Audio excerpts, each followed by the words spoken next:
सुप्रभातम।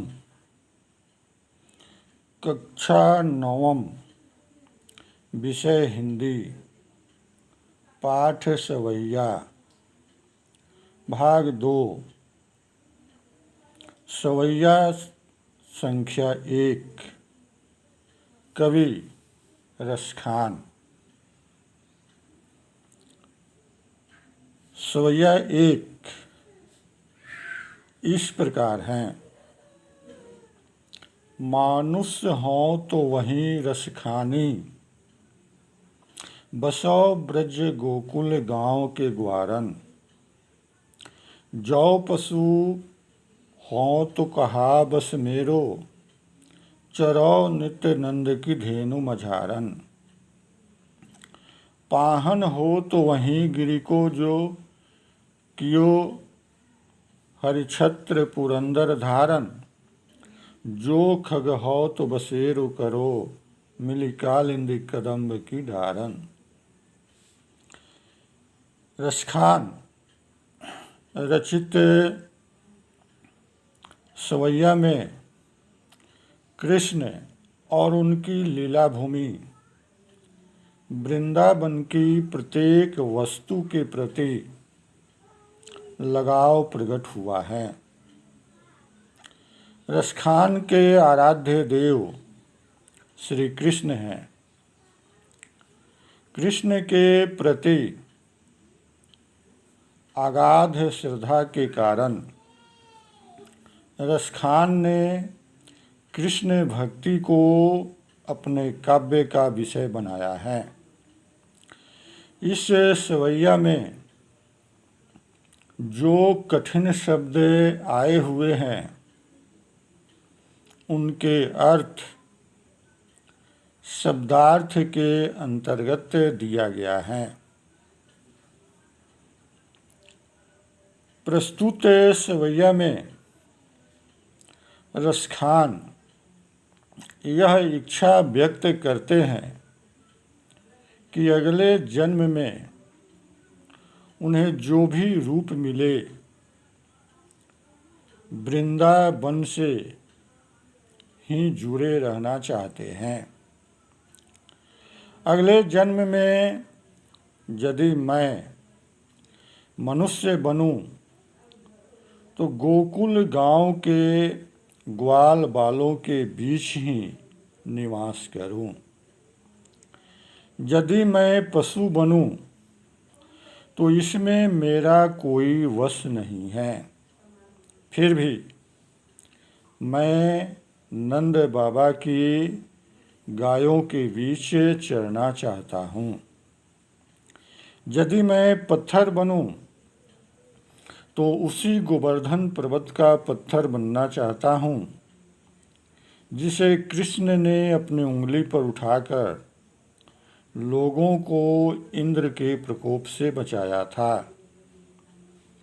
यदि मैं पक्षी बनूं तो उसी कदम्ब के पेड़ पर बसेरा बनाऊं जो जमुना के किनारे हैं तथा जिसके नीचे श्री कृष्ण रास रचाया करते थे।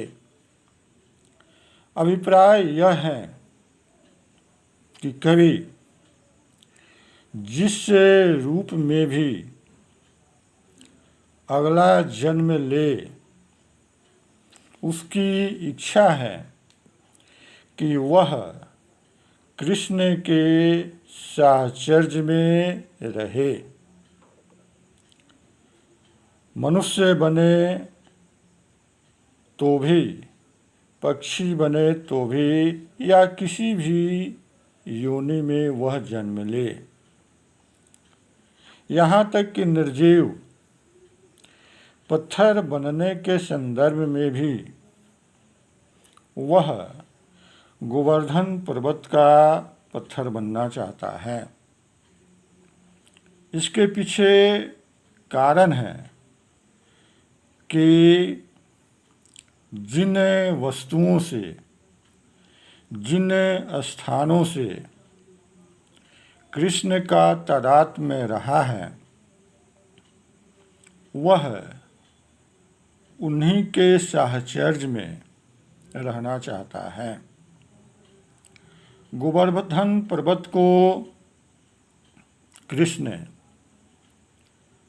गोकुल वासियों को बचाने के लिए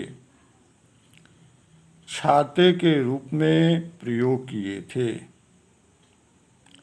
इसलिए वह गोवर्धन पर्वत का पत्थर बनना चाहता है।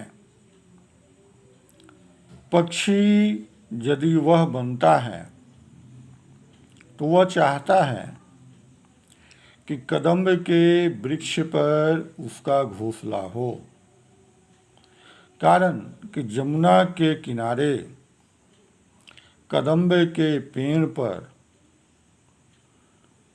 प्रतिदिन कृष्ण जाकर गोपियों के साथ रास रचाया करते थे।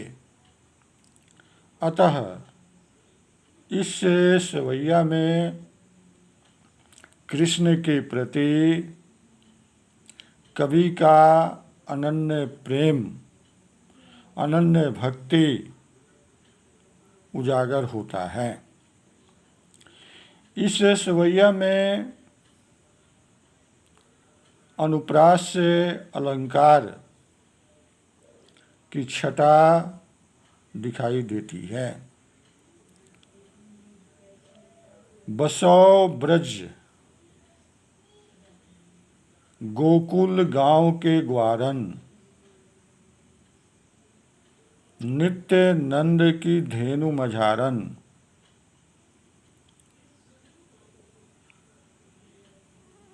इन कालिंदी कुल कदम्ब की डारन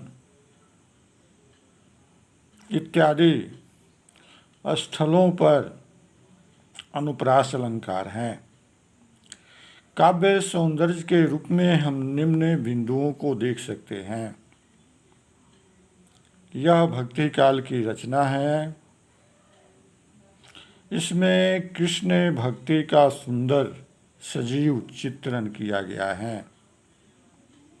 अनुप्रास अलंकार की छटा मनोहारी है, सवैया छंद में रचित है और मधुर ललित ब्रज भाषा का प्रयोग किया गया है।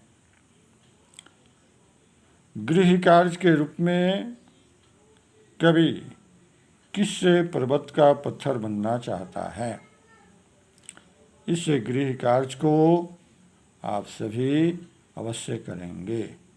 जय हिंद।